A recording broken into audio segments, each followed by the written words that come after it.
আজকে আপনাদের অত্র ইসলামী সম্মেলনে আমার সংক্ষিপ্ত আলোচনার বিষয়বস্তু দাওয়াত প্রচারে বা দাওয়াত গ্রহণে বাধা, কারণসমূহ ও উত্তরণের উপায়। আশেপাশে যারা দাঁড়িয়ে আছেন, যারা কথা বলতেছেন, হইচই করতেছেন, বা পিছনে যারা দাঁড়িয়ে আছেন, তাদেরকে প্যান্ডেলের ভিতরে এসে বসার জন্য অনুরোধ জানাচ্ছি।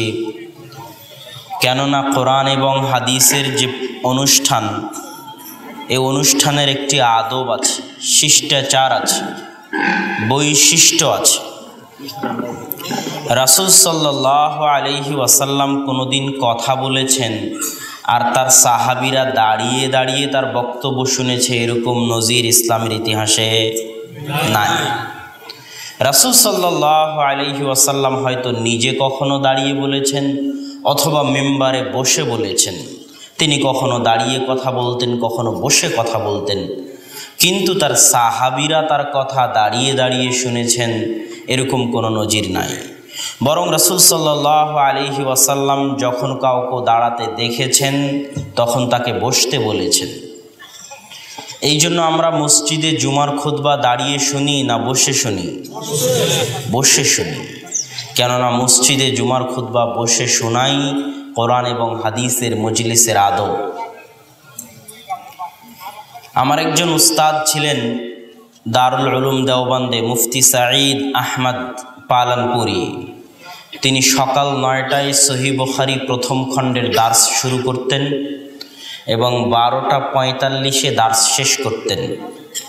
3 ঘন্টা 45 মিনিট, কোনোদিন জামাত শুরু হওয়া পর্যন্ত 1টায়, তথা ফুল 4 ঘন্টা দার্স দিতেন বিরতিহীনভাবে। এবং এই বিরতিহীন 4 ঘন্টার দার্সের যে শুরুটা হতো, এই শুরুর দৃশ্যটা ছিল অনেক স্মরণীয় দৃশ্য। প্রতিদিন একই দৃশ্যের অবতারণা হতো।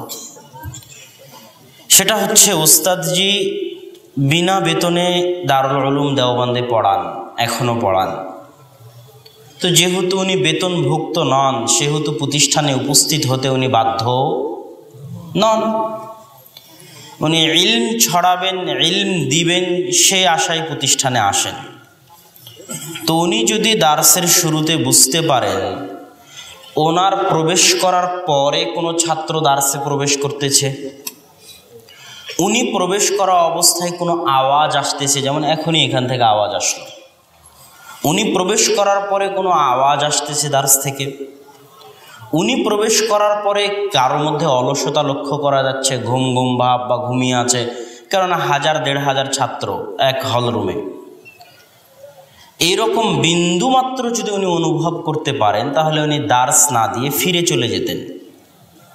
আমাদের 1 বছরে কয়েকবার উনি ফিরে গেছেন এবং বলতেন, আমি দার্স দিতে বাধ্য নই। যারা কোরআন এবং হাদিসের মজলিসের আদব রক্ষা করা জানে না, তারা কোরআন এবং হাদিস শোনার যোগ্য এখনো হয়নি। তো আপনাদেরকে অনুরোধ করব, এখানে কোরআন এবং হাদিসের দার্স হবে, মানে হাফাতহুমুল মালাইকা ওয়া নাযালাত আলাইহিমুস সাকিনাহ। এই মজলিস আল্লাহর ফেরেশতারা ঘিরে রেখেছে। কেন বিশ্বাস করেন না? ফেরেশতা বলে কোনো সৃষ্টিজীব আছে বিশ্বাস করেন? আপনার সাথে সবসময় 2 জন ফেরেশতা এবং একজন ভালো কারিন এবং আরেকজন মন্দ কারিন, 4 জন সবসময় আপনার সাথে আছে। কয়জন সবসময় আপনার সাথে আছে? 4 জন। একজন হচ্ছেন 2 জন ফেরেশতা যারা আমলনামা লেখেন, ভালো এবং মন্দ। আর একজন হচ্ছে 2টা বন্ধু, একটা বন্ধু ভালো বন্ধু আর একটা বন্ধু খারাপ বন্ধু। খারাপ বন্ধুটা শয়তানদের মধ্যে থেকে আর ভালো বন্ধুটা ফেরেশতাদের মধ্যে থেকে।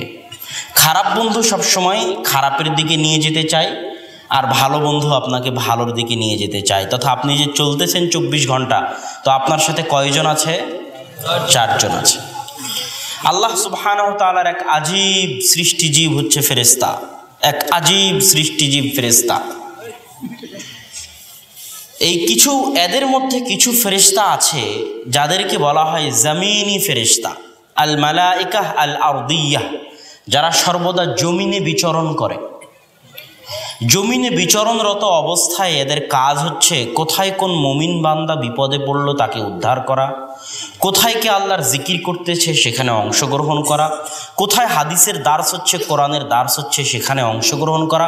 এইভাবে তারা সারা পৃথিবীতে বিচরণ করে এবং যেখানে দার্স হয় সেখানে অংশগ্রহণ করে, যেখানে জিকির হয় সেখানে অংশগ্রহণ করে, যেখানে মুমিন বান্দা বিপদে পড়ে সেখানে তাকে সহযোগিতা করে। এটা তাদের দায়িত্ব। ওই ফেরেশতাদেরই একদল ফেরেশতা এখন এখানে বসে আছে। ওয়া নাযালাত আলাইহিমুস সাকিনাহ, এবং আল্লাহ সুবহানাহু ওয়া তাআলার পক্ষ থেকে এখানে রহমত বর্ষিত হচ্ছে। তাহলে এই মজলিসের আদব রক্ষা করা কি আমাদের দায়িত্ব নয়? যদি মনে করেন আপনি শুনবেন না, তাহলে অনুষ্ঠান ছেড়ে দিয়ে চলে যান। আর যদি শুনতে চান তাহলে অবশ্যই প্যান্ডেলে এসে বসে আদব রক্ষা করে শুনুন। আল্লাহ সুবহানাহু ওয়া তাআলা আমাদের আদব শিখার তৌফিক দান করুক। আল্লাহুম্মা আমিন। আজকের আলোচনার বিষয়বস্তুর ভূমিকা হচ্ছে, ইসলামের বয়স হয়ে গেল প্রায় 1450 বছর। এই 1450 বছরের প্রথম 100 বছর ছিল স্বর্ণযুগ। রাসূল সাল্লাল্লাহু আলাইহি ওয়াসাল্লাম বলেছেন, খায়রুল কুরুনি কারনি, আমার যুগ হচ্ছে সর্বশ্রেষ্ঠ যুগ। সুম্মাল্লাযীনা ইয়ালুনাহুম, তারপরের যুগ হচ্ছে তার চেয়ে কম সর্বশ্রেষ্ঠ যুগ। সুম্মাল্লাযীনা ইয়ালুনাহুম, তারপরের যুগ হচ্ছে তার চেয়ে কম সর্বশ্রেষ্ঠ যুগ। এই তিনটা যুগকে আল্লাহ রাসূল সর্বশ্রেষ্ঠ যুগ বলেছেন। এক, আল্লাহ রাসূলের যুগ তথা সাহাবায়ে কেরামের যুগ। দুই, তারপরের যুগ তথা তাবেঈনে ইদামের যুগ। তিন, তারপরের যুগ তথা তাবেঈনের যুগ। এই জন্যই সালাফে সালেহিনের অনুসরণ করা জরুরি। মানুষ বিভ্রান্ত হয় দুইটা জায়গায়। কয়টা জায়গায়? এক, মানুষ যখন নিজে মাতাব্বরি করে কোরআন পড়ে কোরআন নিজে বুঝতে যায়, সহিহ বুখারী নিজে বাংলা অনুবাদ কিনে নিজেই ফতোয়া দিতে যায়, তখন মানুষ পথভ্রষ্ট হয়ে যায়। তখনই খারিজি ফেরকা জন্ম নেয়, তখনই মুতাজিলা ফেরকা জন্ম নেয়, তখনই মুরজিয়া ফেরকা জন্ম নেয়, তখনই আহলে কোরআন ফেরকা জন্ম নেয়। কখন? যখন কোরআন এবং হাদিস নিজে নিজে বুঝতে চায়। আমি মনে হয় বুঝাতে পারিনি।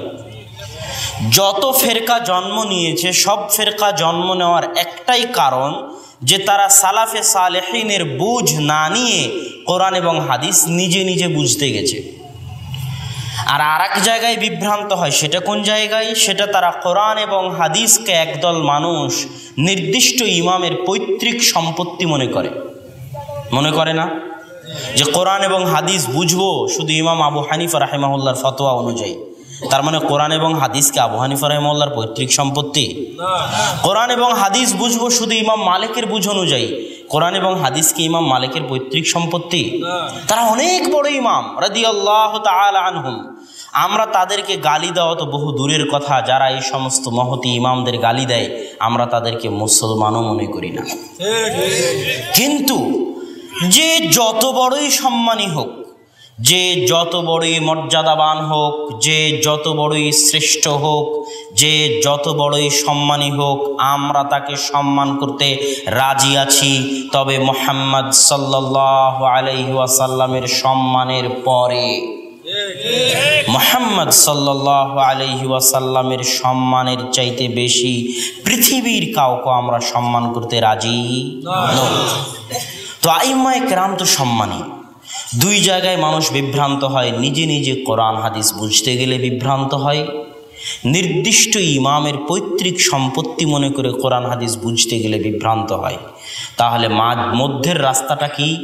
যেটা হেদায়েতের রাস্তা, সিরাতে মুস্তাকিমের রাস্তা, যেটা আল্লাহ বলছেন ইহদিনাস সিরাতাল মুস্তাকিম সিরাতাল্লাযীনা আন'আমতা আলাইহিম গায়রিল মাগদুবি আলাইহিম ওয়ালাদ-দাল্লিন। পুরো সূরা ফাতিহায় একটাই দোয়া আল্লাহ সুবহানাহু ওয়া তাআলা শিখিয়েছেন। আল্লাহ আলহামদুলিল্লাহি রাব্বিল আলামিন। আলামিন মানে ইহজগৎ পরজগৎ, এই জগৎ ওই জগৎ, উভয় জগৎ, আসমান জমিন, সব কিছুর প্রতিপালক তুমি। মালিক ইয়াউমিদ্দিন, বিচার দিবসের মালিক তুমি। ইয়াকা না'বুদু ওয়া ইয়াকা নাস্তাঈন, তুমি পরম দয়ালু, তুমি পরম করুণাময়।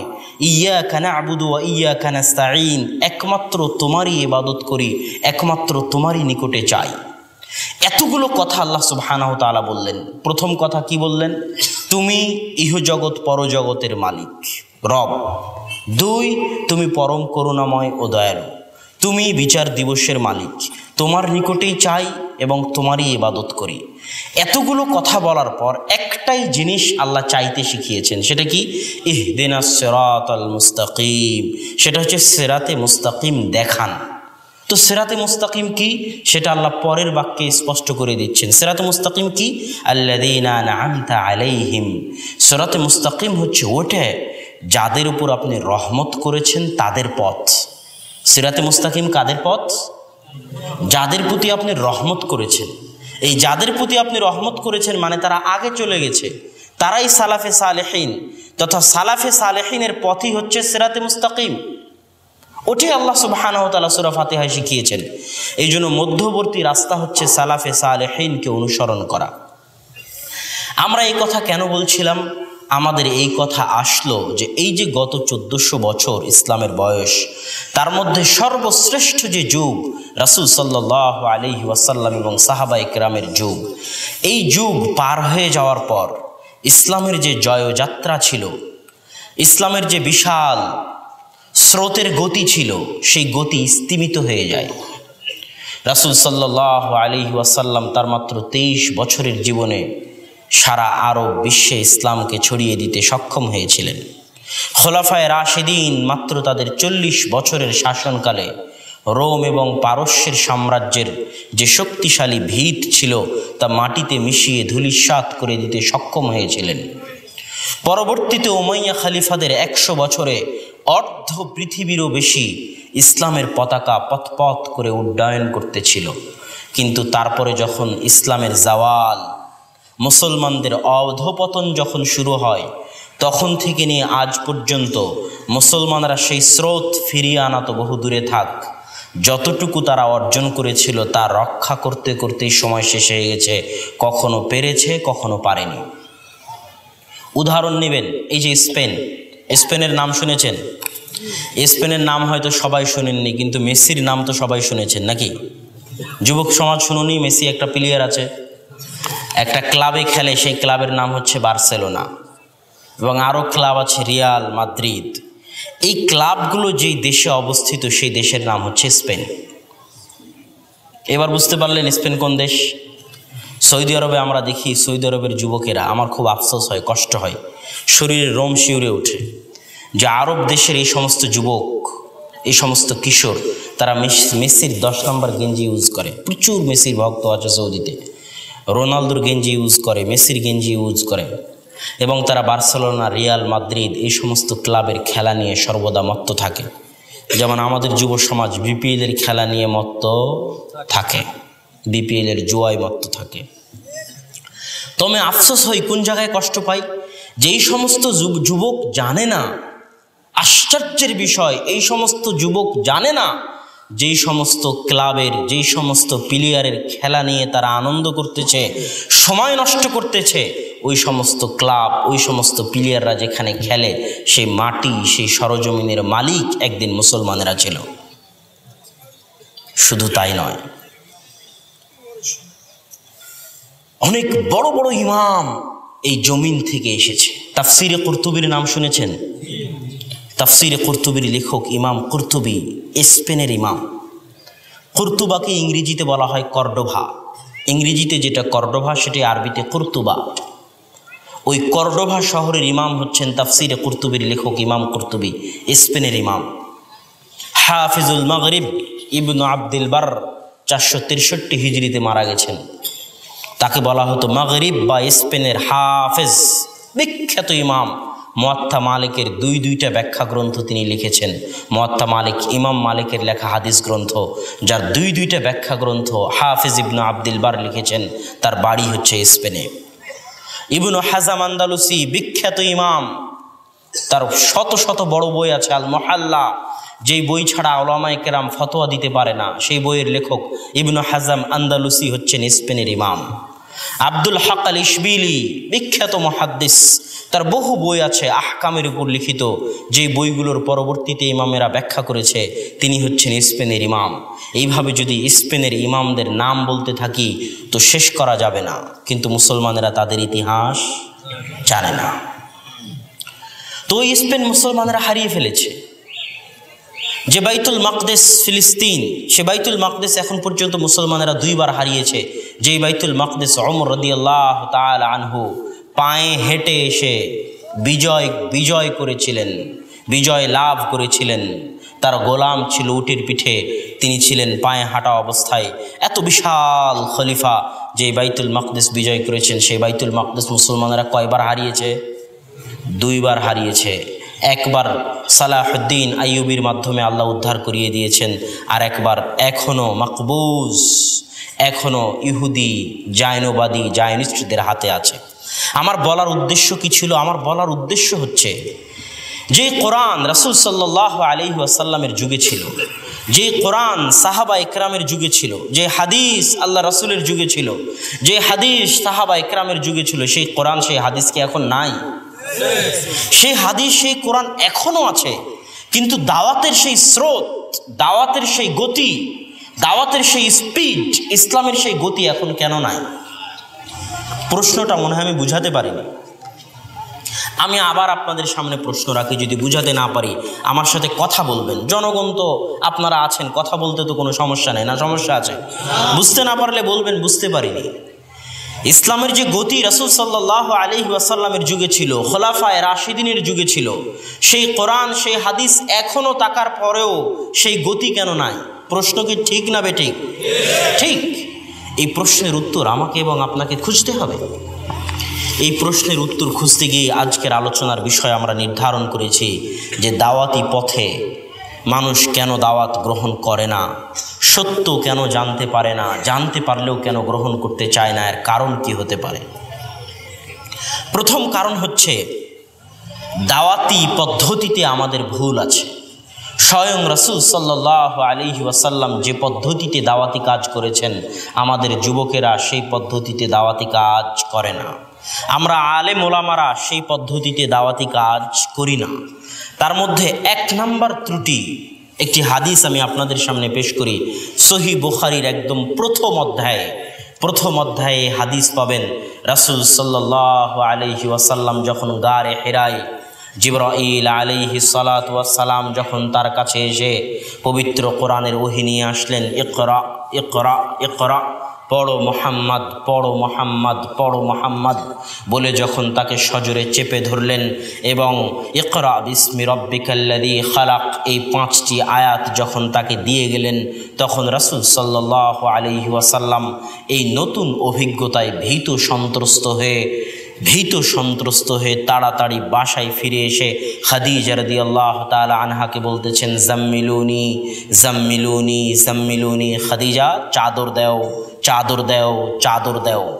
লাকাদ খাশিতু আলা নাফসি, আমি ভয় পাচ্ছি যে আমি মারা যাব, আমি আমার জীবন নিয়ে আশঙ্কায় আছি, আমাকে চাদর দাও। এটা হচ্ছে রাসূল সাল্লাল্লাহু আলাইহি ওয়াসাল্লামের বাক্য।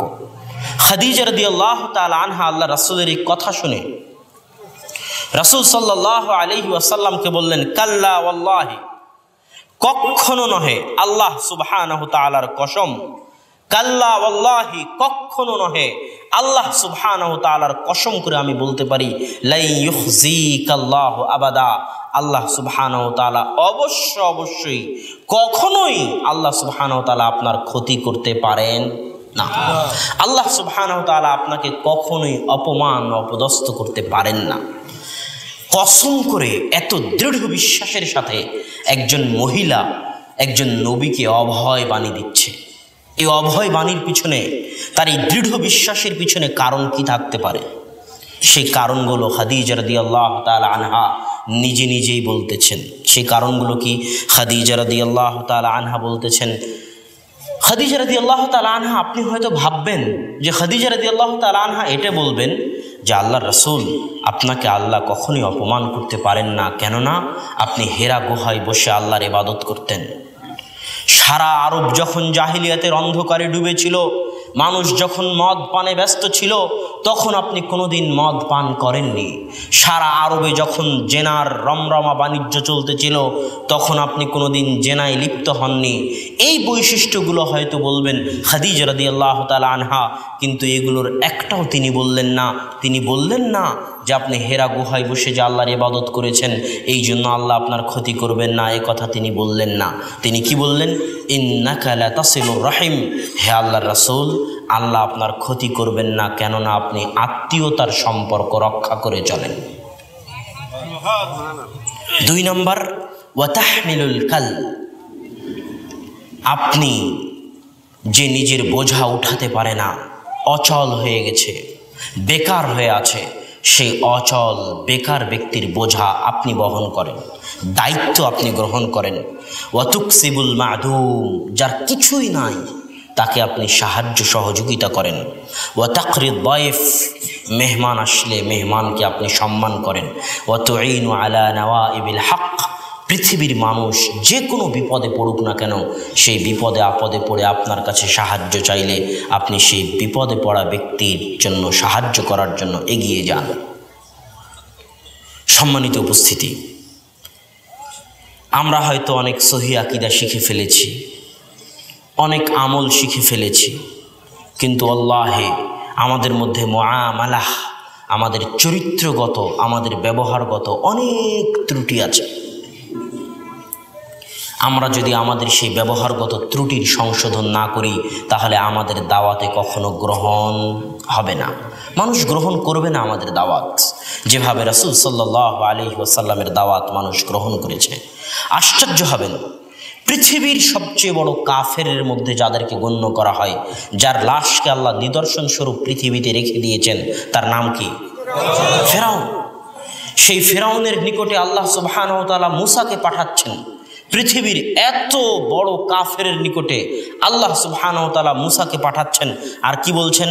ইযহাব আনতা ওয়া আখুকা, মূসা তুমি এবং তোমার ভাই যাও ফেরাউনের নিকটে, মূসা তুমি এবং তোমার ভাই যাও ফেরাউনের নিকটে, বিআয়াতি, আমার আয়াত নিয়ে, আমার কথা নিয়ে, আমার নিদর্শন নিয়ে, ওয়ালা তানিয়া ফি যিকরি, শুনে রাখো মূসা, কখনোই আমাকে স্মরণ করতে ভুলবে না। আল্লাহ সুবহানাহু ওয়া তাআলাকে স্মরণ করা মহান ইবাদত। আমরা আল্লাহ সুবহানাহু ওয়া তাআলাকে স্মরণ করার গুরুত্ব বুঝি না। আপনাকে সৃষ্টি করা হয়েছে সকাল থেকে সন্ধ্যা পর্যন্ত, মরা থেকে, জন্ম থেকে মৃত্যু পর্যন্ত আল্লাহ সুবহানাহু ওয়া তাআলাকে স্মরণ করার জন্য। ওমা খালাকতুল জিন্না ওয়াল ইনসা ইল্লা লিয়াবুদুন, মানুষ এবং জিনকে আমি কেন সৃষ্টি করেছি? আল্লাহ সুবহানাহু ওয়া তাআলার ইবাদত করার জন্য। আল্লাহ সুবহানাহু ওয়া তাআলা জানেন যে মানুষ সকাল থেকে সন্ধ্যা পর্যন্ত আল্লাহকে স্মরণ করতে পারবে না, মানুষ জন্ম থেকে মৃত্যু পর্যন্ত আল্লাহকে স্মরণ করতে পারবে না, এটা আল্লাহ সুবহানাহু ওয়া তাআলা জানেন। এই জন্য আল্লাহ সুবহানাহু ওয়া তাআলা বলছেন, হে মানুষ, সকাল থেকে সন্ধ্যা পর্যন্ত যদি আমাকে স্মরণ করতে না পারো, জন্ম থেকে মৃত্যু পর্যন্ত যদি আমাকে স্মরণ করতে না পারো, তাহলে কমসে কম অন্তত পক্ষে দিনে রাতে 24 ঘন্টায় 5 বার আমাকে স্মরণ করিও। ওয়া আকিমিস সালাতা লিযিকরি, আমাকে স্মরণ করার জন্য সালাত আদায় করো। 5 ওয়াক্ত সালাতের মাধ্যমে কমসে কম দিনে রাতে 5 বার আমাকে স্মরণ করিও। আল্লাহ সুবহানাহু ওয়া তাআলাকে স্মরণ করা মহান ইবাদত। ইউনূস আলাইহিস সালাতু ওয়াস সালাম যখন মাছের পেটে ছিলেন তখন তিনি বলেছিলেন, লা ইলাহা ইল্লা আনতা সুবহানাকা ইন্নী কুনতু মিনাজ জালিমিন। আর আল্লাহ সুবহানাহু ওয়া তাআলা বলতেছেন, যদি ইউনূস মাছের পেটে এই তাসবিহ পাঠ না করত, লা লাবিথা ফীহি ইলা ইয়াউমি ইউবআসুন, তাহলে আমি ইউনূসকে কিয়ামত পর্যন্ত মাছের পেটে রেখে দিতাম। এটা আল্লাহকে স্মরণ করার গুরুত্ব। আল্লাহ সুবহানাহু ওয়া তাআলাকে স্মরণ করা এত বড় ইবাদত, এত বড় ইবাদত যে আল্লাহ সুবহানাহু ওয়া তাআলা বলতেছেন, ফাযকুরুনি আযকুরুকুম। দুনিয়ার মানুষ, তুমি এত নিঃস্ব, এত ছোট্ট, এত নগণ্য সৃষ্টিজীব হওয়ার পরেও, আর আমি আল্লাহ সুবহানাহু ওয়া তাআলা এই মহাবিশ্বের মহাপরাক্রমশালী সত্তা হওয়ার পরেও তুমি পৃথিবীর যেখান থেকেই, আটলান্টিক মহাসাগরের অতল গহ্বর থেকে হোক, আফ্রিকার জঙ্গল থেকে হোক, আর সাহারা মরুভূমির মধ্যে থেকে হোক, পৃথিবীর যেখান থেকেই তুমি আমাকে ডাকো না কেন, ডাকা মাত্রই আমি মহাপরাক্রমশালী আল্লাহ তোমার ডাকে সাড়া দিব। এটা হচ্ছে আল্লাহ সুবহানাহু ওয়া তাআলাকে স্মরণ করার গুরুত্ব। তো এই জন্য আল্লাহ সুবহানাহু ওয়া তাআলা মুসাকে বলতেছে, মুসা দাওয়াত দিতে যাও কিন্তু আমাকে স্মরণ করতে ভুলিও না। তারপরে কি বলতেছে, এত বড় কাফেরের নিকটে আল্লাহ পাঠাচ্ছে। আল্লাহ বলছে ইযহাব ইলা ফিরআউনা ইন্নাহু তাগা, ফেরাউনের নিকটে যাও। ফেরাউন মহা অহংকারী, চরম ও পরম অহংকারী। আমি তাকে রাজত্ব দিয়েছি, ক্ষমতা দিয়েছি, বয়স দিয়েছি। সে রাজত্ব, ক্ষমতা, বয়স পেয়ে অহংকারী হয়ে দাবি করেছে আনা রব্বুকুমুল আলা, আমি হচ্ছি দুনিয়ার রব, আমি দুনিয়ার প্রতিপালক, আমি আল্লাহ। এত চরম অহংকারী, এত পরম অহংকারী, এত মহা কাফেরের নিকটে আল্লাহ দাওয়াত নিয়ে পাঠাচ্ছেন। আর আল্লাহ নিজে কোরআনে বলে দিচ্ছেন সূরা তোহার 41 নম্বর আয়াতে কি, ফাকুল লাহু কওলান লাইয়িনা, এত মহা অহংকারী চরম ও পরম কাফের ফেরাউনের সাথে তুমি নরম ভাষায় কথা বলিও। আমি মনে হয় বুঝাতে পারি কথা, কি বুঝতে পারছেন?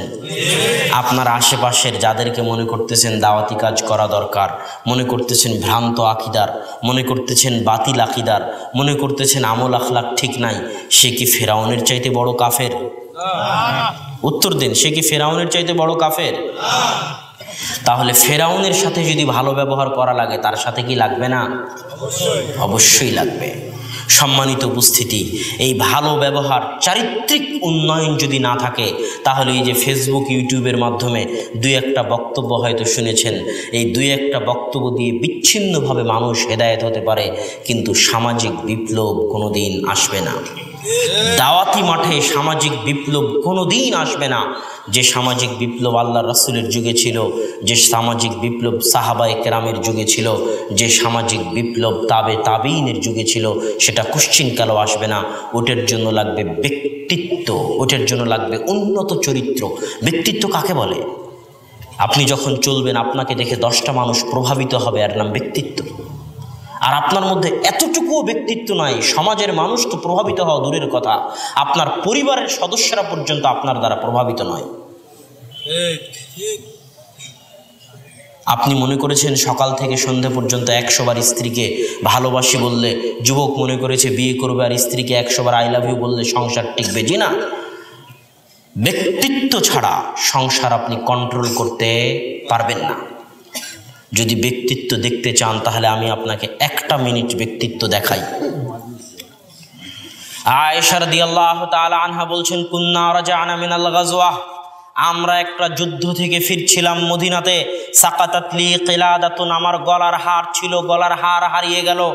এমন জায়গায়, এমন সময় আমার গলার হার হারিয়ে গেল, যেই জায়গায় পানিও পাওয়া যায় না, আর সালাতেরও সময় হয়ে গেছে, পানিও পাওয়া যায় না, সালাতেরও সময় হয়ে গেছে, হারও হারিয়ে গেছে, জনসমাজ মহাবিপদে। এই কথা যখন আমার আব্বা আবু বকর রাদিয়াল্লাহু তাআলা আনহুর কানে গেল, তখন আবু বকর রাদিয়াল্লাহু তাআলা আনহু আমার তাঁবুতে আসলেন, আমার কাছে আসলেন। এমতো অবস্থায় রাসূল সাল্লাল্লাহু আলাইহি ওয়াসাল্লাম তার মাথা আমার উরু রানের উপর দিয়ে শুয়ে আছেন। এমতো অবস্থায় আল্লাহর রাসূল, আমার স্বামী মুহাম্মদ সাল্লাল্লাহু আলাইহি ওয়াসাল্লাম, তার মাথা আমার উরু রানের উপর দিয়ে শুয়ে আছেন। ফালাকাজানি লাকজাতান শাদীদা, আমার পিতা আবু বকর রাদিয়াল্লাহু তাআলা আনহু আমাকে এত জোরে মারলেন, আমাকে এত জোরে মারলেন, আমাকে এত জোরে মারলেন, যদি আল্লাহর রাসূল আমার উরু রানের উপর মাথা না দিয়ে শুয়ে থাকতেন, তাহলে আমি আয়েশা ছিটকে দূরে চলে যেতাম। এত জোরে আমার পিতা আমাকে মারলেন। সম্মানিত উপস্থিতি, এখানে আবু বকর রাদিয়াল্লাহু তাআলা আনহু হচ্ছেন আল্লাহর রাসূলের পরে, নবীদের পরে পৃথিবীর বুকে সর্বশ্রেষ্ঠ মানুষ, রাসূল সাল্লাল্লাহু আলাইহি ওয়াসাল্লামের সঙ্গী। এখানে আয়েশা রাদিয়াল্লাহু তাআলা আনহা হচ্ছেন পৃথিবীর সর্বশ্রেষ্ঠ 4 জন নারী। মারিয়াম, আয়েশা, খাদিজা, আসিয়া, এই 4 জন সর্বশ্রেষ্ঠ নারীর একজন হচ্ছেন আয়েশা রাদিয়াল্লাহু তাআলা আনহা, মুহাদ্দিসা, ফাকিহা, মুফাসসিরা। সাহাবায়ে কেরাম যখন কোনো মাসালা বুঝতে পারতেন না, তখন আয়েশা রাদিয়াল্লাহু তাআলা আনহার নিকট থেকে বুঝে নিতেন। এত বড় জ্ঞানী, এত বড় বিদুষী রাসূল সাল্লাল্লাহু আলাইহি ওয়াসাল্লামের স্ত্রী আবু বকর রাদিয়াল্লাহু তাআলা আনহুর বিবাহিত মেয়ে। আরও উপস্থিত কে আছেন? মুহাম্মদ সাল্লাল্লাহু আলাইহি ওয়াসাল্লাম, যিনি পৃথিবীর সর্বশ্রেষ্ঠ নবী, নবীদের মধ্যে সর্বশ্রেষ্ঠ নবী, সর্বশ্রেষ্ঠ মানুষে, সর্বশ্রেষ্ঠ নবীর সামনে সর্বশ্রেষ্ঠ নারীদের একজনকে মারতেছেন, পিতায় মারতেছেন, মেয়েকে মারতেছেন, বিবাহিতা মেয়েকে মারতেছেন, শ্বশুরে মারতেছেন, জামাইয়ের সামনে মারতেছেন।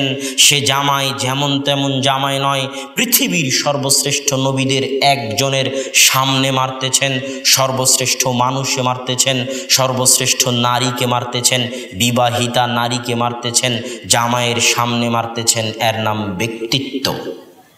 এত মহান ব্যক্তিত্বের অধিকারী ছিলেন আবু বকর রাদিয়াল্লাহু তাআলা আনহু। ব্যক্তিত্ব মানে হচ্ছে আপনি চললে আপনাকে দেখে ৫-১০টা মানুষ প্রভাবিত হবে, দেখে শিখবে। ছেলে পিতাকে দেখে শিখবে, আমি যেন আমার পিতার মতো হতে পারি, পিতার মতো চলতে পারি। স্ত্রী স্বামীকে দেখে শিখবে, স্বামী স্ত্রীকে দেখে শিখবে। এর নাম ব্যক্তিত্ব। এই ব্যক্তিত্ব ছাড়া সংসার চলবে না, সমাজও চলবে না। তো সাহাবায়ে কেরামের যুগে কেন ইসলাম এত দ্রুত ছড়ত? তাদের ব্যক্তিত্ব ছিল, তাদের ব্যক্তিত্ব দিয়ে মানুষ প্রভাবিত হয়েছে। তাদের চাল চরিত্র ব্যবহার এত উন্নত মানের ছিল। আর আজকে আমাদের চাল চরিত্র কেমন? বক্তব্যের মঞ্চে উঠলে মানুষকে গালি না দিলে আমাদের বক্তব্য হয় না। উমুক চোর, তুমুক বেয়াদত, তুমুক বেদাতি, তুমুক মুশরিক, তুমুক ডাইরেক্ট ইবলিশ শয়তান, ডাহা মিথ্যাবাদী। এই যে কথার ধরন, বক্তব্যের ধরন, দাওয়াতের ধরন, এবং আমরা যারা আছি তাদেরও দাওয়াতের ধরন এক। এই দাওয়াত দিয়ে দুই একটা মানুষ হেদায়েত হতে পারে, কিন্তু দাওয়াতি মাঠে বিপ্লব আনা সম্ভব নয়। দাওয়াত কিভাবে দিতে হবে? আপনি যাকে দাওয়াত দিতে চাচ্ছেন তার জন্য আপনার অন্তরে ব্যথা থাকতে হবে। ব্যথা যে আদম আলাইহিস সালাতু ওয়াস সালামের একজন সন্তান। আরে হিন্দু হলেও তো আদমের সন্তান নাকি? আদম আলাইহিস সালাতু ওয়াস সালামের একজন সন্তান এ আমল করে জাহান্নামে যাবে। আমার একজন ভাই এ আমল করে জাহান্নামে যাবে। আমার তো উচিত জান প্রাণ দিয়ে তাকে জাহান্নামের আগুন থেকে বাঁচানোর চেষ্টা করা। আপনার ছেলে যদি আপনার চোখের সামনে ছাদ থেকে লাফ দিতে যায়, আপনি দিতে দিবেন? দিবেন না। আপনাকে যদি বলি আপনার ছেলে অ্যাক্সিডেন্ট করে মেডিকেলে আছে, আপনি সব কিছু ছেড়ে দিয়ে, অনুষ্ঠান ছেড়ে দিয়ে আপনার ছেলেকে দেখার জন্য চলে যাবেন। আপনাকে বলি আপনার ভাই যার প্রতি আপনি হিংসা রেখেছেন, অহংকার রেখেছেন, বিদ্বেষ রেখেছেন, যাকে আপনি বেদাতি, মিথ্যাবাদী, মুশরিক বলে দূরে সরিয়ে দিয়েছেন, আপনার ওই ভাই জাহান্নামের আগুনে জ্বলতেছে। তাকে জাহান্নামের আগুন থেকে বাঁচানোর দরদ আপনার অন্তরে থাকতে হবে। এই দরদ যখন আসবে, এই চারিত্রিক উন্নতি যখন আসবে, তখন দাওয়াতি মাঠে সাহাবীদের যুগের মতো বিপ্লব সৃষ্টি হবে। রাসূল সাল্লাল্লাহু আলাইহি ওয়াসাল্লামের যুগে একজন যুবক, যা আরাবিয়্যুন ওয়া বালা ফিল মসজিদ, একজন আরবি বদু মসজিদে এসে পেশাব করে দিয়েছে। ফাসাহা বিহিন নাস, মানুষ রিরি করে উঠেছে, চিৎকার করে উঠেছে, ধরো ধরো, মারো মারো। রাসূল সাল্লাল্লাহু আলাইহি ওয়াসাল্লাম বলেছেন, উতরুকুহু, ছাড়ো, ফাইন্নাকুম বুইসতুম মুয়াসসিরিনা, তোমরা দুনিয়ার মানুষের জন্য সহজ হয়ে প্রেরিত হয়েছো, কঠিন ও খারাপ ব্যবহারের জন্য প্রেরিত হওনি, সহজ হয়ে প্রেরিত হয়েছে। রাসূল সাল্লাল্লাহু আলাইহি ওয়াসাল্লামের এই উন্নত চরিত্রের কারণেই, এই উন্নত ব্যবহারের কারণেই তার দ্বারা সাহাবীরা প্রভাবিত হয়েছে। সাহাবীদের উন্নতি চরিত্রের কারণেই আশেপাশের যারা ছিল তারা তাদের দ্বারা প্রভাবিত হয়েছে। এই জন্য আল্লাহ সুবহানাহু ওয়া তাআলা বলছেন, হে আল্লাহর রাসূল, ওয়ালাউ কুনতা ফাদ্দান গালিযাল কলবি, আপনি যদি কর্কশ ব্যবহারের মানুষ হতেন, খারাপ কথার মানুষ হতেন, লান ফাদ্দু মিন হাওলিক, তাহলে দুনিয়ার মানুষ আপনার থেকে দূরে চলে যেত। বরং এটা আল্লাহর দয়া, আল্লাহর রহমত। ফাবিমা রাহমাতিম মিনাল্লাহ, আল্লাহর দয়ায়, আল্লাহর রহমতে আল্লাহ আপনাকে নরম ব্যবহারের করে দিয়েছেন। আপনার এই নরম ব্যবহারের কারণে মানুষ আপনার দ্বারা প্রভাবিত হয়, মানুষ আপনার থেকে দিন শিখে। সম্মানিত উপস্থিতি, এতক্ষণ আলোচনার মূল অংশ ছিল যে আমাদের দাওয়াতি মাঠে বিপ্লব না আসার অন্যতম কারণ হচ্ছে আমাদের দাওয়াত প্রদানের পদ্ধতি কি নয়, সঠিক নয়।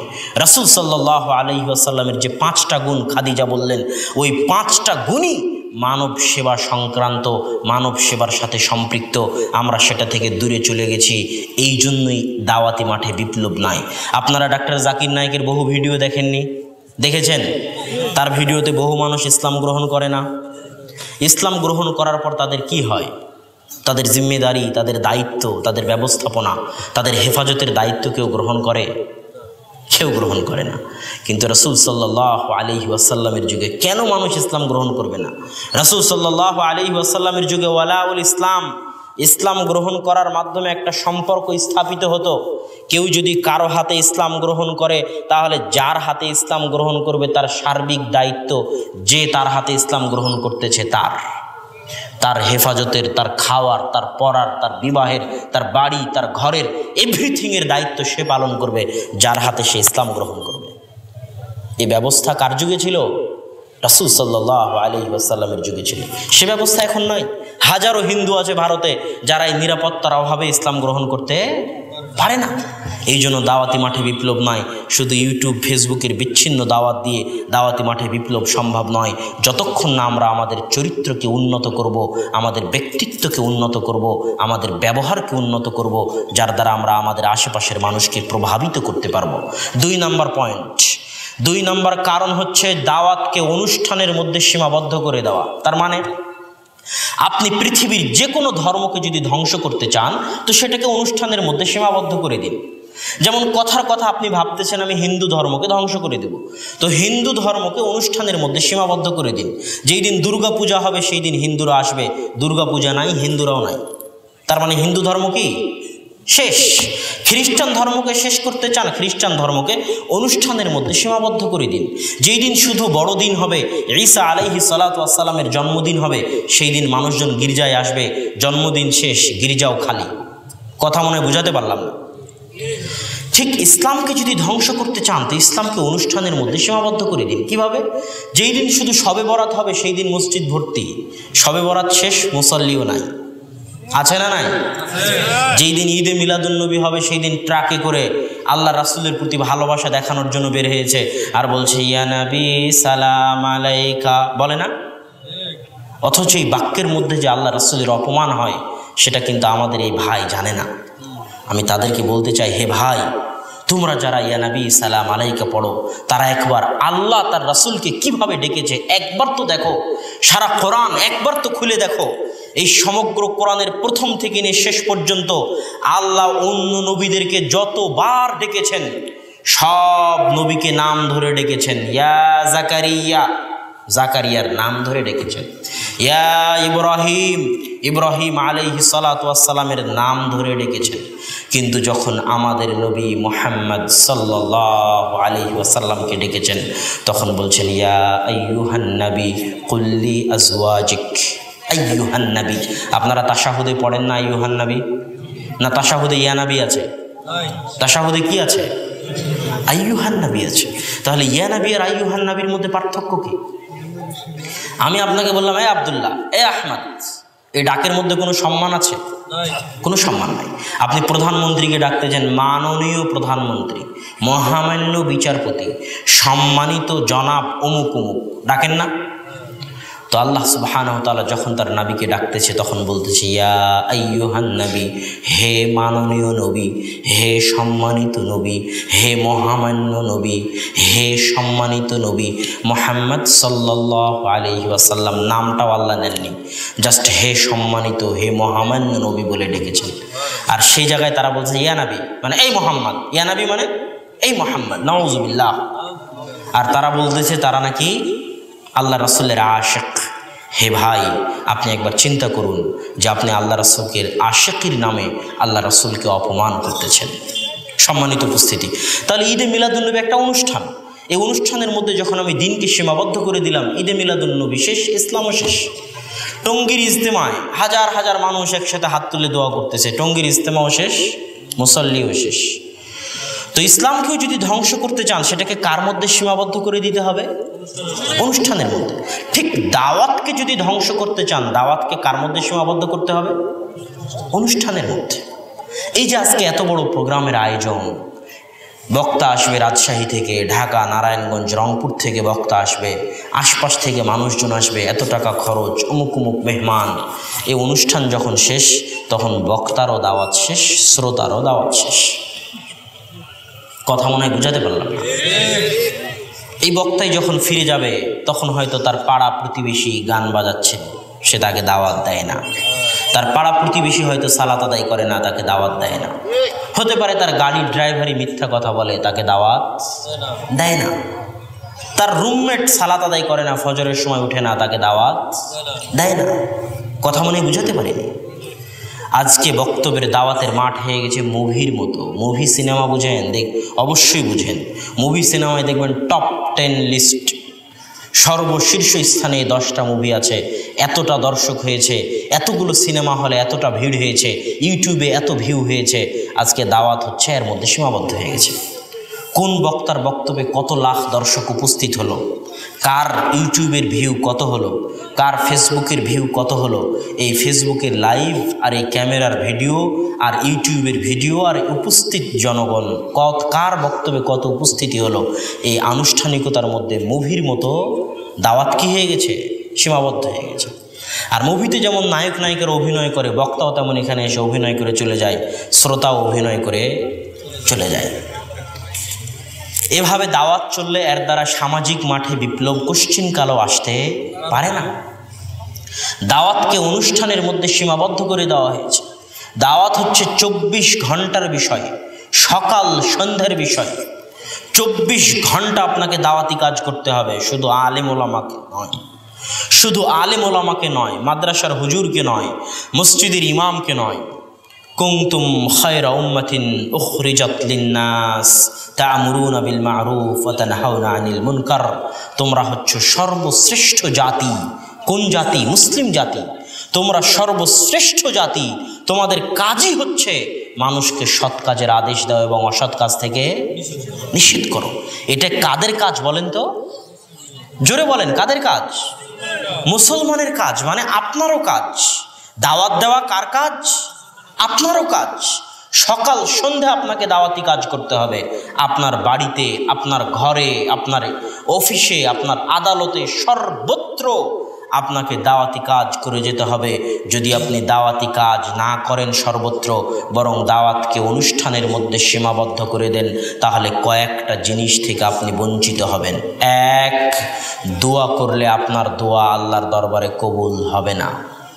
2, আল্লাহ সুবহানাহু ওয়া তাআলা যদি গজব পাঠান, তাহলে সেই গজব থেকে আপনি বাঁচতে পারবেন না। যে এলাকায় আপনি বসবাস করেন, ওই এলাকায় যদি আপনি দাওয়াতি কাজ না করেন, তাহলে ওই এলাকায় গজব আসলে ওই গজব আপনার উপরও আসবে। একটু আপনাকে বুঝাই, এই যে আজকে যারা এখানে উপস্থিত হয়েছেন আপনারা, তাদের সবাই আব্দুর রাজ্জাক বিন ইউসুফ, আবদুল্লাহ বিন আব্দুর রাজ্জাক, তাদেরকে চিনেই উপস্থিত হয়েছেন। মানে আপনি মোটামুটি দিন ধর্ম বুঝেন, দিন ধর্ম মানেন, মোটামুটি সালাত আদায় করেন, 5 ওয়াক্ত না করলেও জুমার মসজিদে যান, তাই তো এখানে উপস্থিত হয়েছেন নাকি? কিন্তু ওই যে ভাই বিপিএলের জুয়া নিয়ে ব্যস্ত আছে, সে চিনেই না আব্দুর রাজ্জাক বিন ইউসুফকে। গানের আড্ডায় ব্যস্ত আছে, যাত্রার মঞ্চে ব্যস্ত আছে, তাকে কে দাওয়াত দিবে? সে তো এখানে আসবেই না। কথা মনে বুঝাতে পারেন? তাকে কে দাওয়াত দিবে? তাকে আমাকে এবং আপনাকে গিয়ে দাওয়াত দিতে হবে। এটা আমার এবং আপনার কাজ।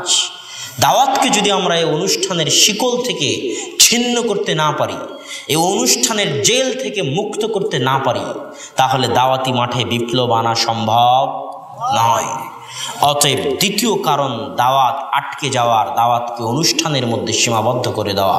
আল্লাহ সুবহানাহু ওয়া তাআলা আমাদের তৌফিক দিক, আমরা যেন দাওয়াতকে অনুষ্ঠানের বন্দি থেকে মুক্ত করে সর্বত্র সার্বিক জীবনে সকাল সন্ধ্যে দাওয়াতি কাজ করি। আল্লাহ আমাদের সেই তৌফিক দিক, আল্লাহুম্মা আমিন। যত বৃদ্ধ মানুষ আছেন, আপনারা যারা সকালে ফজরের সালাতে উঠেন, আপনার পাড়া প্রতিবেশীকে কি ফজরের সালাতে ডাকেন? আপনার ছেলে মেয়েদেরকে কি ফজরের সালাতে ডাকেন? এটা আপনার দায়িত্ব।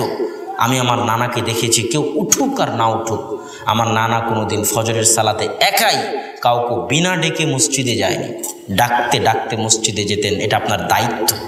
এই দায়িত্বের জন্য কিয়ামতের মাঠে আপনাকে জবাবদিহি করতে হবে। স্বয়ং আল্লাহ সুবহানাহু ওয়া তাআলা পবিত্র কোরআনে স্পষ্টভাবে বলে দিয়েছে। আপনাদেরকে একটা আয়াত পড়ে শোনাই, সূরা আরাফের 164 নম্বর আয়াত। আল্লাহ বলছেন, ওয়াইদ ক্বালাত উম্মাতুম মিনহুম লিমা তা'ইদুনা কওমান আল্লাহু মুহলিকুহুম আও মুআযযিবুহুম। যারা দাওয়াত দেয় তাদেরকে যখন কেউ বলে, আরে তোমার এত কষ্ট করে দাওয়াত দেওয়ার কি দরকার? আল্লাহ চাইলে তাদেরকে হেদায়েত দিবে, না চাইলে তাদেরকে ধ্বংস করে দেবে, এটা আল্লাহর ব্যাপার। তুমি এত কষ্ট করে কেন তাদেরকে দাওয়াত দিতে যাচ্ছ? তখন উত্তরে আল্লাহ সুবহানাহু ওয়া তাআলা বলতেছেন, ক্বালু, তারা বলে, মা'যিরাতান ইলা রাব্বিকুম, আল্লাহর সামনে ওজর পেশ করার জন্য। কিসের জন্য? আল্লাহর সামনে ওজর পেশ করার জন্য। কি ওজর? আল্লাহ আপনাকে জিজ্ঞেস করবে যে আপনার পড়োশী সালাত আদায় করেনি, আপনি কি তাকে দাওয়াত দিয়েছিলেন? তখন আপনি ওজর পেশ করতে পারবেন, হ্যাঁ আল্লাহ দাওয়াত দিয়েছিলাম, কিন্তু তিনি দাওয়াত গ্রহণ করেনি। এই আপনার নিজে বাঁচার জন্য হলেও আপনাকে দাওয়াতি কাজ করতে হবে। উপস্থিত যত মুসল্লি আছেন, যত দিনী ভাই আছে, যত যুবক আছে, নিজে বাঁচার জন্য হলেও, আল্লাহর দরবারে নিজের জিম্মেদারি স্পষ্ট করার জন্য হলেও আপনাকে 24 ঘন্টা দাওয়াতি কাজ করতে হবে। দাওয়াতকে অনুষ্ঠানের মধ্যে সীমাবদ্ধ করা যাবে না। দাওয়াত বন্ধ হয়ে যাওয়ার তৃতীয় কারণ হচ্ছে দলীয় এবং সাংগঠনিক গোড়ামি। কিসের গোড়ামি? দলীয় ও সাংগঠনিক গোড়ামি। এটা আপনাকে বুঝাতে একটু সময় লাগবে, যদিও আলোচনা অনেক গভীর রাতে শুরু করেছি। আপনার ধৈর্য হারিয়ে যাবে, আপনি শুনতে চাইবেন না, চলে যেতে চাইবেন, এটাই ঠিক। তবুও আলোচনা শেষ করারই আমার ইচ্ছা আছে। আল্লাহ সুবহানাহু ওয়া তাআলা সেই তৌফিক দান করুক, আল্লাহুম্মা আমিন। দলীয় ও সাংগঠনিক গোড়ামির আগে আপনাকে বুঝতে হবে জামাতবদ্ধ জীবনযাপন মানে কি। যে কোনো দল, যে কোনো সংগঠনকে দেখবেন তারা বলবে যে জামাতবদ্ধ জীবনযাপন করা জরুরি। বই থাকবে জামাতবদ্ধ জীবনযাপনের উপরে, সেটা জামাত ইসলাম হোক, তাবলিগ জামাত হোক, এবং সেই বইগুলোতে একটা হাদিস অবশ্যই পাবেন। সেই হাদিসটা হচ্ছে রাসূল সাল্লাল্লাহু আলাইহি ওয়াসাল্লাম বলেছেন, আমুরুকুম বিখামসিন, আমি তোমাদেরকে 5টি জিনিসের নির্দেশ দিচ্ছি। তার মধ্যে 1 নম্বর জিনিস হচ্ছে বিল জামাআহ, তোমরা জামাতবদ্ধ জীবন যাপন করিও। তারপরে কি বলছেন আল্লাহ রাসূল?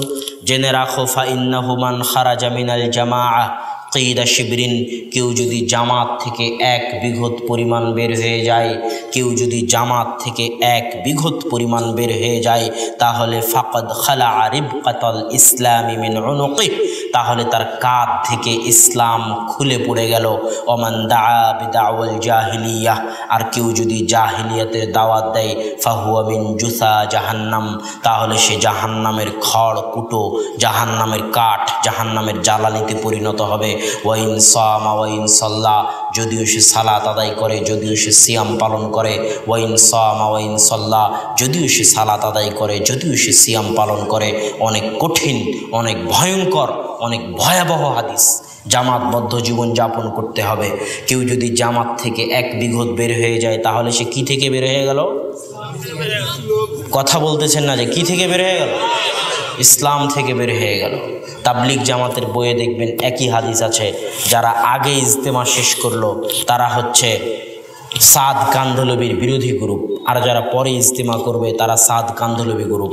ওই সাদ কান্ধলবি গ্রুপের বইয়ে দেখবেন এই হাদিস আছে যে জামাতবদ্ধ থাকতে হবে। সাদ কান্ধলবি হচ্ছেন আমির, তার অনুগত্য করে থাকতে হবে, দলিল এই হাদিস। এখন আজ আমি তাবলিগ জামাত করি, কালকে তাবলিগ জামাত থেকে বের হয়ে গেলাম, তাহলে কি আমি ইসলাম থেকে বের হয়ে গেলাম?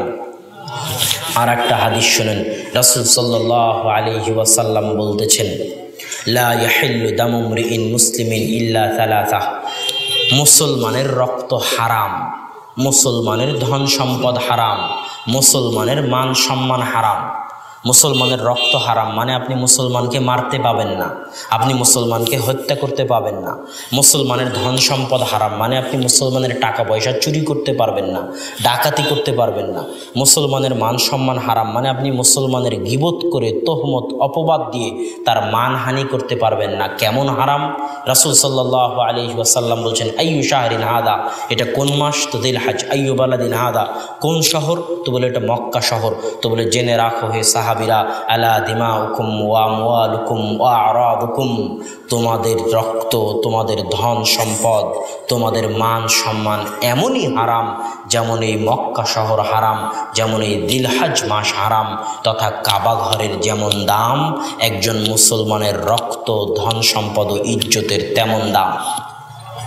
শুধু তাই নয়, যদি আপনি কাবা ঘর ভেঙে ফেলেন, আপনি নিজে কল্পনা করেন যে আপনি কাবা ঘর ভেঙে দিচ্ছেন, যদি আপনি কাবা ঘর ভেঙে ফেলেন, তাহলে আপনার দৃষ্টিতে কাবা ঘর ভেঙে ফেলার গুনাহ যত বড় হবে, আল্লাহ সুবহানাহু ওয়া তাআলার দৃষ্টিতে একজন মুসলমানকে হত্যা করার গুনাহ তার চেয়ে বড়।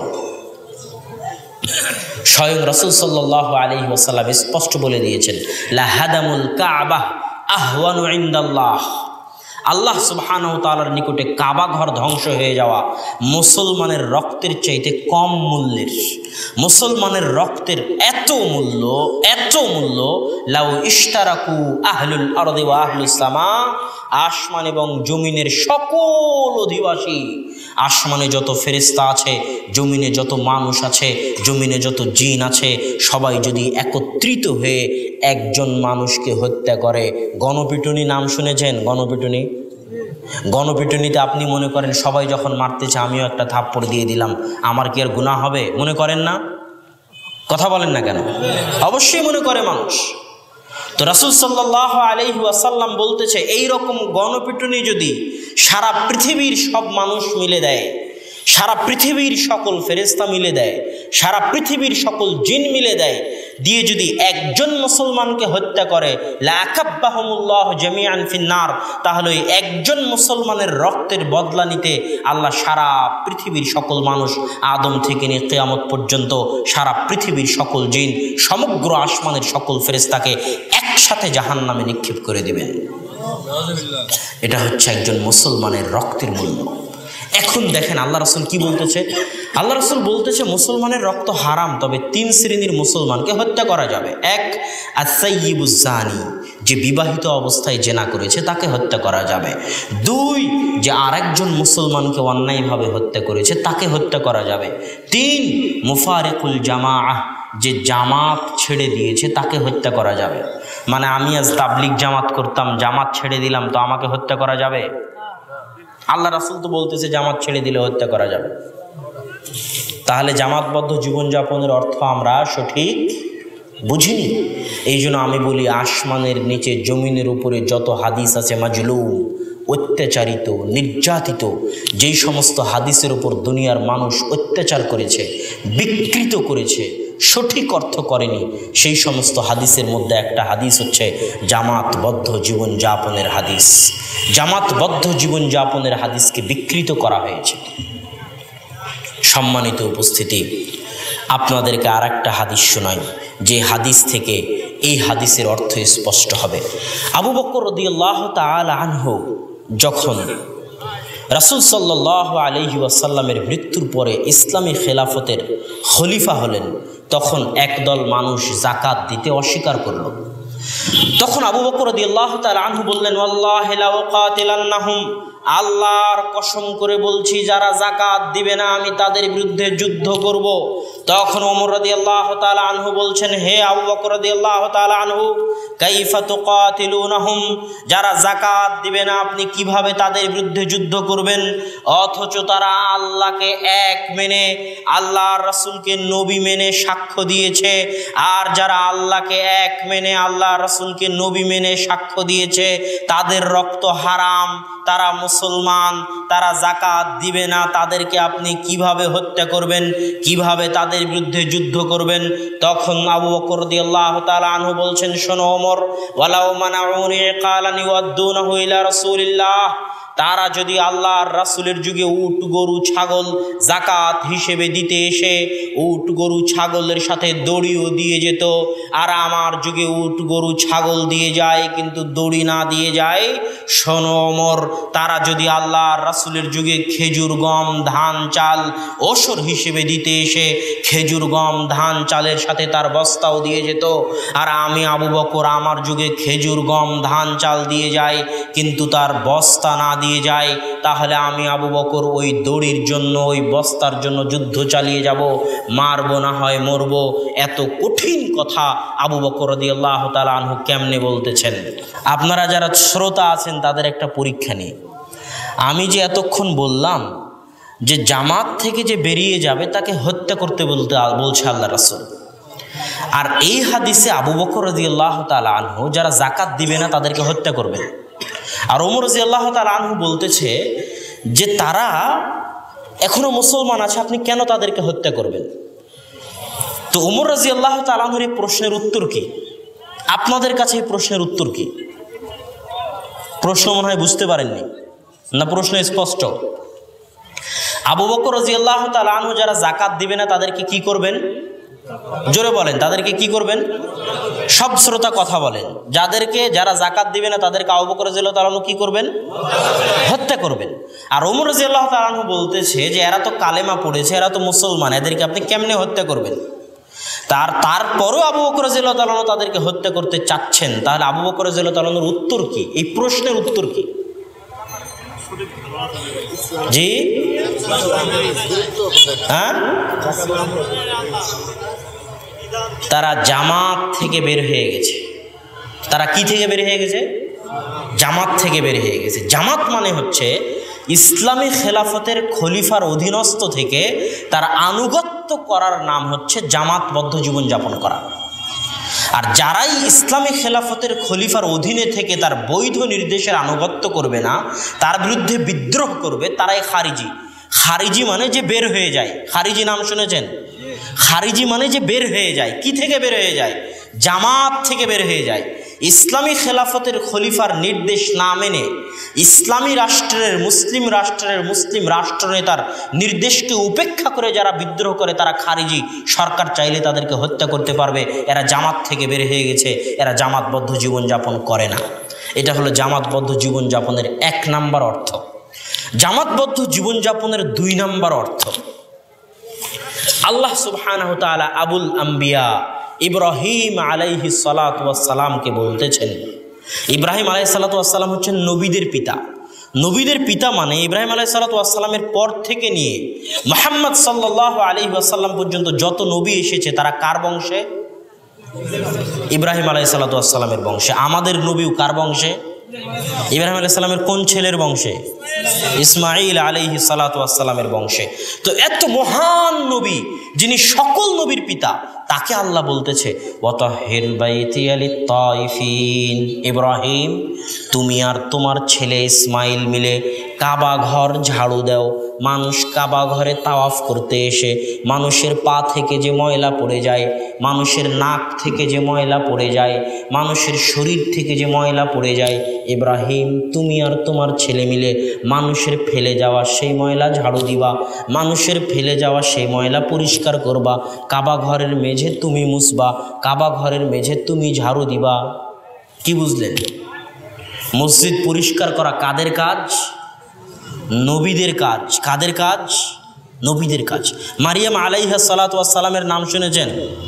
হ্যাঁ, আল্লাহ যার পবিত্রতার বর্ণনা কোরআনে দিয়েছে, পিতা ছাড়া আল্লাহ যার পেটে সন্তান দিয়েছে, যার কোলে তার সন্তান তার পবিত্রতার সাক্ষী দিয়েছে, যার সন্তানকে আল্লাহ নবী বানিয়েছেন, তার নাম ঈসা আলাইহিস সালাতু ওয়াস সালাম। সেই মারিয়াম আলাইহা সালাতু ওয়াস সালামের কাজ ছিল বাইতুল মাকদেস ঝাড়ু দেওয়া। আল্লাহু আকবার। কি কাজ ছিল? কথা বলেন, কি কাজ ছিল? বাইতুল মাকদেস ঝাড়ু দেওয়া। এত মহান নারী, পৃথিবীর সর্বশ্রেষ্ঠ নারীদের একজন, তার কাজ ছিল বাইতুল মাকদেস ঝাড়ু দেওয়া। মসজিদ হচ্ছে ইসলামী সমাজের এভরিথিং, সব কিছু। আপনাদের এলাকায় আওয়ামী লীগ বিএনপি আছে না নাই? আওয়ামী লীগ বিএনপি একটা সংগঠন, তাই না?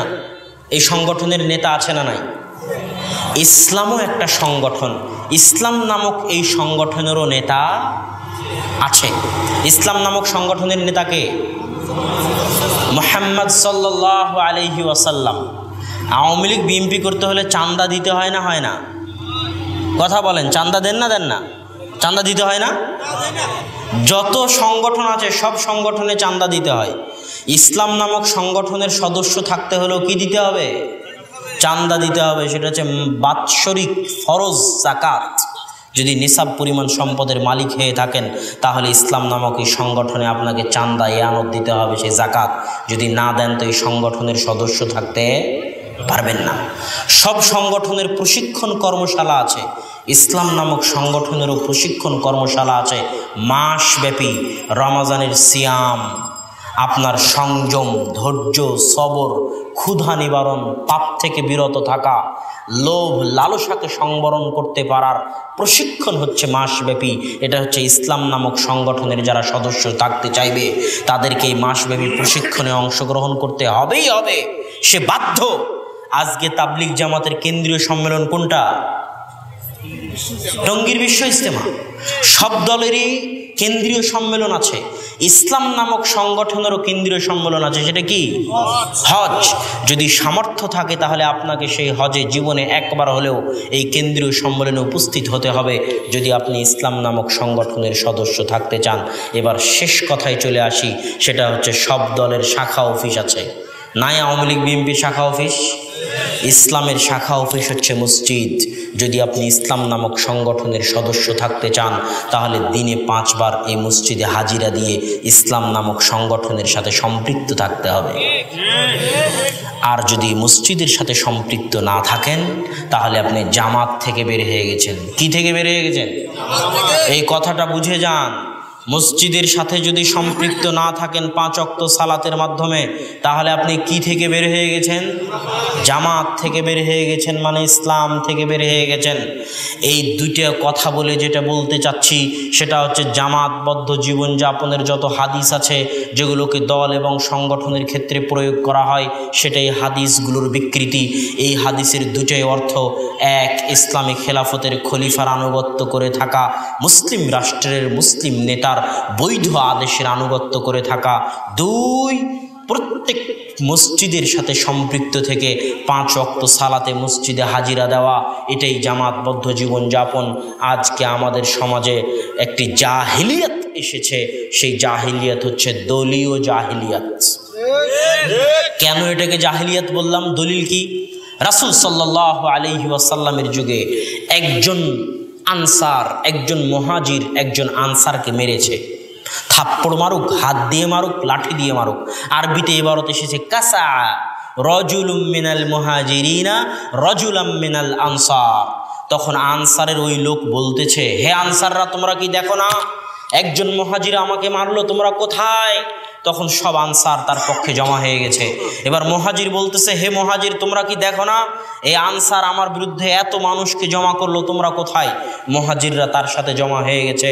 আল্লাহর রাসূলের সাহাবীরা 2 গ্রুপে ভাগ হয়ে গেল, এক গ্রুপ আনসার আর এক গ্রুপ মুহাজির। আল্লাহ রাসূল বলতেছেন, মা বালু দাওয়াল জাহিলিয়া, আজীব, এটা কি ধরনের জাহিলিয়াত? আমি মুহাম্মদ সাল্লাল্লাহু আলাইহি ওয়াসাল্লাম যেই জাহিলিয়াতকে পা দিয়ে পিষে দিয়েছি, সেই জাহিলিয়াত আবার কিভাবে আসলো? কোন জাহিলিয়াতকে আল্লাহ রাসূল পা দিয়ে পিষে দিয়েছেন? গোত্রীয় জাহিলিয়াতকে আল্লাহ রাসূল পা দিয়ে পিষে দিয়েছেন। চেহারার জাহিলিয়াতকে আল্লাহ রাসূল পা দিয়ে পিষে দিয়েছেন। আল্লাহ রাসূল ঘোষণা দিয়ে দিয়েছেন, লা ফাজদালিল আরাবি আলাল আজামি, কোনো সৌদির প্রাধান্য নাই কোনো বাঙালির উপর, কোনো পাকিস্তানির প্রাধান্য নাই কোনো বাঙালির উপর, কোনো বাঙালির প্রাধান্য নাই কোনো ইন্ডিয়ানের উপর, বরং সকলেই সমান। কোনো কালো বর্ণের মানুষের প্রাধান্য নাই সাদা বর্ণের মানুষের উপর, কোনো সাদা বর্ণের মানুষের প্রাধান্য নাই কোনো কালো বর্ণের উপর, সবাই সমান। আমি মুহাম্মদ মানুষের যে গোত্রভেদে পরস্পরে আলাদা হয়ে গেছে এই জাহেলিয়াতকে মিটিয়ে দিয়েছি। মানুষ চেহারা নিয়ে যে আলাদা হয়ে গেছে এই জাহেলিয়াতকে মিটিয়ে দিয়েছি। সেই জাহেলিয়াত আবার তোমরা নিয়ে আসলে কিভাবে? এটা তো দেখি দলীয় জাহেলিয়াত। এক গ্রুপ আনসার আর এক গ্রুপ মুহাজির, গোত্রীয় জাহেলিয়াতের নতুন সংস্করণ, চেহারা বর্ণবাদের জাহেলিয়াতের নতুন সংস্করণ, তার নাম দলীয় জাহেলিয়াত। স্বয়ং রাসূল সাল্লাল্লাহু আলাইহি ওয়াসাল্লাম এই দলীয় জাহিলিয়াতকে দলীয় জাহিলিয়াত বলে গেছেন। অতএব এটা জাহিলিয়াত, ফাইন্নাহা মুনতিনা, তোমরা এই জাহিলিয়াতকে পরিত্যাগ করো। একটা জিনিস জেনে রাখবেন, মুসলমানের ভ্রাতৃত্বের মানদণ্ড হচ্ছে কালেমা লা ইলাহা ইল্লাল্লাহ। সারা পৃথিবীতে যে যেখানে এই কালেমা পড়ে সে আপনার ভাই। সারা পৃথিবীতে যে যেখানে এই কালেমা পড়েছে সে আপনার ভাই। আপনি যদি এই মানদণ্ডকে ভেঙে দিয়ে বলেন যে আমার দল করে সে আমার ভাই, যে আমার দল করে না সে আমার ভাই নয়, তাহলে আপনি ইসলামী আদর্শের বুকে ছুরি চালালেন। অতএব এটা আমাদের দাওয়াতি মাঠকে নষ্ট করে দিয়েছে, আমাদের দাওয়াতি মাঠকে ধ্বংস করে দিয়েছে। তাই এই দলীয় সাংগঠনিক বিভেদের বেড়াজালকে ছিন্ন করে আপনাকে ফিরে আসতে হবে রাসূল সাল্লাল্লাহু আলাইহি ওয়াসাল্লামের সুন্নাতের দিকে। আলোচনার সারমর্ম, 3টে কারণে আমাদের দাওয়াত স্তিমিত হয়ে আছে। 1, আমরা শুধু ফেসবুক ইউটিউবের মাধ্যমে বিচ্ছিন্নভাবে দুই একজনের বক্তব্য শুনে হেদায়েত হয়েছি, এর দ্বারা সামাজিক মাঠে বিপ্লব আসবে না। চারিত্রিক পরিবর্তন লাগবে, ব্যক্তিত্বকে উন্নত করতে হবে। যেমন আল্লাহর রাসূলের চরিত্র উন্নত ছিল, সাহাবীদের চরিত্র উন্নত ছিল, যেন মানুষ আমাদেরকে দেখেই হেদায়েত হয়ে যায়, যেন মানুষ আমাদের ব্যবহার দেখেই হেদায়েত হয়ে যায়। ইন্দোনেশিয়া মালয়েশিয়াতে মুসলমানেরা কোনোদিন অস্ত্র নিয়ে ঢোকেনি যে অস্ত্র নিয়ে ইন্দোনেশিয়া মালয়েশিয়া ব্রুনেই বিজয় করতে হবে। ইন্দোনেশিয়া মালয়েশিয়ার মুসলমানেরা মুসলমানদের ব্যবহার দেখে ইসলাম গ্রহণ করে নিয়েছে। অতএব প্রথম পদক্ষেপ হচ্ছে চরিত্রের পরিবর্তন আনতে হবে। 2, দাওয়াতকে অনুষ্ঠানের মধ্যে সীমাবদ্ধ করে দেওয়া হয়েছে, এটাকে ভেঙে দিয়ে শুধু ফেসবুকের লাইভ, ইউটিউবের দর্শক, জালসার দর্শক কার কত সংখ্যা, এগুলো ভেঙে দিয়ে খোলা মাঠে বাস্তব ময়দানে যেখানে যাত্রা হচ্ছে, নাচ হচ্ছে, গান হচ্ছে, তাস খেলা হচ্ছে, মানুষ পথভ্রষ্ট হয়ে যাচ্ছে, সর্বক্ষেত্রে সব জায়গায় আপনাকে দাওয়াতি কাজ করতে হবে। তাহলে দাওয়াতি মাঠে বিপ্লব আসবে ইনশাআল্লাহ। 3, দলীয় বিভেদ, সাংগঠনিক বিভেদকে ভুলে গিয়ে পারস্পরিক সহযোগিতার মাধ্যমে মানুষের মাঝে দাওয়াতি কাজ করতে হবে। আল্লাহ আমাদের তৌফিক দান করুক। আল্লাহুম্মা।